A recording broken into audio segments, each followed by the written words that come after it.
ಅಕ್ಷಯ ತೃತೀಯ ದಿನದಂದು ಈ ವಸ್ತುಗಳನ್ನು ತರುವುದನ್ನು ಮರೆಯಬೇಡಿ. ಅಕ್ಷಯ ತೃತೀಯೇನೋ ಬಂತು, ಚಿನ್ನ ತೆಗೆದುಕೊಳ್ಳಿ ಎಂದು ಎಲ್ಲ ಕಡೆ ಅಡ್ವರ್ಟೈಸ್ಮೆಂಟ್ಗಳು ಸಹ ಬರುತ್ತಿವೆ.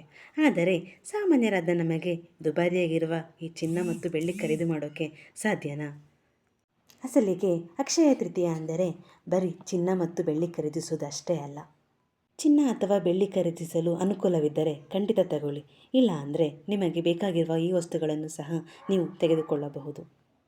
ಇನ್ನು ತಾಮ್ರದ ವಸ್ತುಗಳಾದ ದೀಪ, ಕಳಸ ಇಂಥ ವಸ್ತುಗಳನ್ನು ಸಹ ತೆಗೆದುಕೊಂಡು ಬರೋದು ಮತ್ತು ಮಣ್ಣಿನ ಮಡಕೆ ಹಾಗೂ ಜೇಡಿ ಮಣ್ಣಿನಿಂದ ಮಾಡಿರ್ತಕ್ಕಂಥ ಮಡಿಕೆಗಳು ಮತ್ತು ಲಕ್ಷ್ಮೀನಾರಾಯಣ ದೇವರ ವಿಗ್ರಹಗಳು, ಶಂಕು, ತುಳಸಿ ಗಿಡ ಹಾಗೂ ರುದ್ರಾಕ್ಷಿ ಮಾಲೆ ಮತ್ತು ಸ್ಫಟಿಕ ಮಾಲೆ ಇವುಗಳನ್ನು ಸಹ ತೆಗೆದುಕೊಂಡು ಬರಬಹುದು.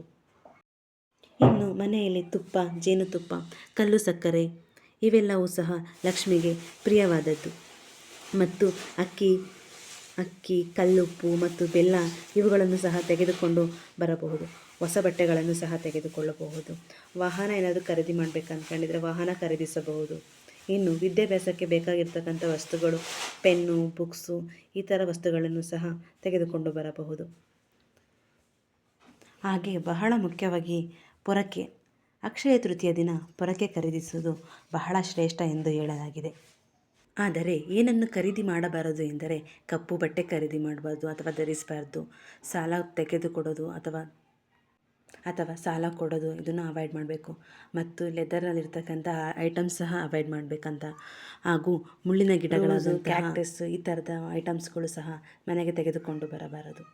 ಮುಖ್ಯವಾಗಿ ಯಾರ ಬಗ್ಗೆಯೂ ಕೆಟ್ಟದಾಗಿ ಮಾತನಾಡಬೇಡಿ ಹಾಗೂ ಸೆಕೆಂಡ್ ಹ್ಯಾಂಡ್ ಐಟಮ್ ಸಹ ತೆಗೆದುಕೊಳ್ಳಬೇಡಿ.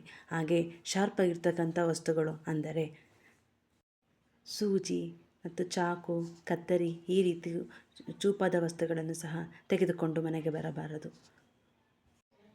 ಮುಖ್ಯವಾಗಿ ಅಕ್ಷಯ ತೃತೀಯ ದಿನದಂದು ದಾನ ಮಾಡುವುದು, ಅದರಲ್ಲೂ ಕಲ್ಲುಪ್ಪು, ಅಕ್ಕಿ, ಬೆಲ್ಲ, ಬೇಳೆ, ಬಟ್ಟೆ, ಧನ ಸಹಾಯ ಈ ರೀತಿ ದಾನ ಮಾಡುವುದು ಉತ್ತಮವೆಂದು ಪರಿಗಣಿಸಲಾಗುತ್ತದೆ.